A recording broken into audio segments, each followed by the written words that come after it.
निर्गमन अध्याय 10। निर्गमन अध्याय 10। फिर यहोवा ने मूसा से कहा, फिरौन के पास जा, क्योंकि मैंने उसके और उसके कर्मचारियों के मन को इसलिए कठोर कर दिया है कि अपने चिन्ह उनके बीच में दिखलाओ, और तुम लोग अपने बेटों और पोतों से इसका वर्णन करो कि यहोवा ने मिस्रियों को कैसे ठट्टों में उड़ाया और अपने क्या क्या चिन्ह उनके बीच प्रकट किए हैं, जिससे तुम यह जान लोगे कि मैं ही यहोवा हूं। तब मूसा और हारून ने फिरौन के पास जाकर कहा कि इब्रियों का परमेश्वर यहोवा तुझसे इस प्रकार कहता है कि तू कब तक मेरे सामने दिन होने से संकोच करता रहेगा। मेरी प्रजा के लोगों को जाने दे कि वे मेरी उपासना करें।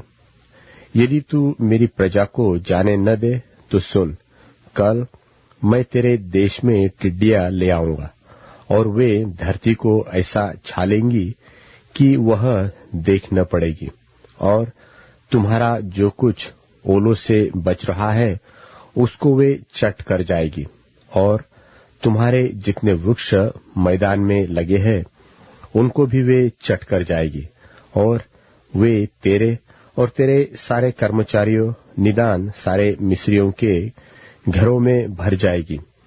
इतनी टिड्डियां तेरे बापदादों ने व उनके पुरखाओं ने जब से पृथ्वी पर जन्मे तब से आज तक कभी न देखी। और वह मुंह फेर कर फिरौन के पास से बाहर गया।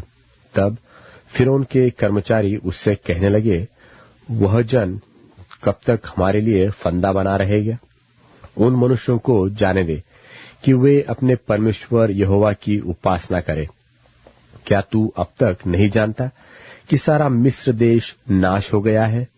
तब मूसा और हारून फिरौन के पास फिर बुलवाए गए, और उसने उनसे कहा, चले जाओ, अपने परमेश्वर यहोवा की उपासना करो। परंतु वे जो जाने वाले हैं कौन कौन है? मूसा ने कहा, हम तो बेटों बेटियों भेड़ बकरियों गाय बैलों समेत वरन बच्चों से बूढ़ों तक सब के सब जाएंगे, क्योंकि हमें यहोवा के लिए पर्व करना है। उसने इस प्रकार उनसे कहा, यहोवा तुम्हारे संग रहे, जबकि मैं तुम्हें बच्चों समेत जाने देता हूं। देखो, तुम्हारे आगे को बुराई है। नहीं, ऐसा नहीं होने पाएगा। तुम पुरुष ही जाकर यहोवा की उपासना करो। तुम यही तो चाहते थे। और वे फिरौन के सन्मुख से निकाल दिए गए। तब यहोवा ने मूसा से कहा, मिस्र देश के ऊपर अपना हाथ बढ़ा कि टिड्डियां मिस्र देश पर चढ़ के भूमि का जितना अन्न आदि ओलों से बचा है सबको चट कर जाए। और मूसा ने अपनी लाठी को मिस्र देश के ऊपर बढ़ाया। तब यहोवा ने दिन भर और रात भर देश पर पुरवाई बहाई, और जब भोर हुआ तब उस पुरवाई में टिड्डियां आई, और टिड्डियों ने चढ़ के मिस्र देश के सारे स्थानों में बसेरा किया। उनका दल बहुत भारी था, वरन न तो उनसे पहले ऐसी टिड्डियां आई थी और न उनके पीछे ऐसी फिर आएगी।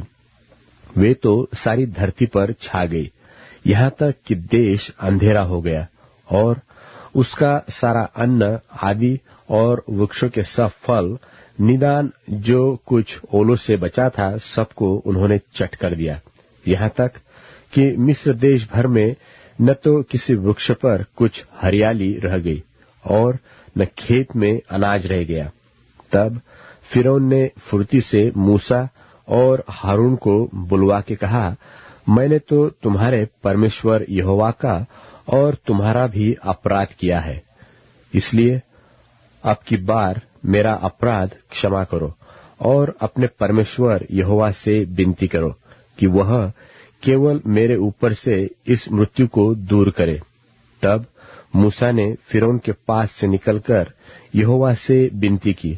तब यहोवा ने बहुत प्रचंड पछुआ बहाकर टिड्डियों को उड़ाकर लाल समुद्र में डाल दिया, और मिस्र के किसी स्थान में एक भी टिड्डी न रह गई। तो भी यहोवा ने फिरौन के मन को कठोर कर दिया, जिससे उसने इस्राएलियों को जाने न दिया। फिर यहोवा ने मूसा से कहा, अपना हाथ आकाश की ओर बढ़ा कि मिस्र देश के ऊपर अंधकार छा जाए, ऐसा अंधकार कि टटोला जा सके। तब मूसा ने अपना हाथ आकाश की ओर बढ़ाया और सारे मिस्र देश में 3 दिन तक घोर अंधकार छाया।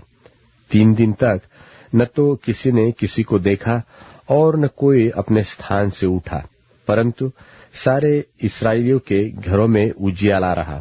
तब फिरौन ने मूसा को बुलवाकर कहा, तुम लोग जाओ, यहोवा की उपासना करो, अपने बालकों को भी संग ले जाओ, केवल अपनी भेड़ बकरी और गाय बैलों को छोड़ जाओ। मूसा ने कहा, तुमको हमारे साथ मेलबलि और होमबलि के पशु भी देने पड़ेंगे, जिन्हें हम अपने परमेश्वर यहोवा के लिए चढ़ाए। इसलिए हमारे पशु भी हमारे संग जाएंगे, उनका एक खुर तक न रह जाएगा, क्योंकि उन्हीं में से हमको अपने परमेश्वर यहोवा की उपासना का सामान लेना होगा। और हम जब तक वहां न पहुंचे तब तक नहीं जानते कि क्या क्या लेकर यहोवा की उपासना करनी होगी। पर यहोवा ने फिरौन का मन हठीला कर दिया, जिससे उसने उन्हें फिर जाने न दिया। तब फिरौन ने उससे कहा, मेरे सामने से चला जा और सचेत रह, मुझे अपना मुख फिर न दिखाना, क्योंकि जिस दिन तू मुझे मुख दिखलाए उसी दिन तू मारा जाएगा। मूसा ने कहा कि तूने ठीक कहा है, मैं तेरे मुंह को फिर कभी न देखूंगा।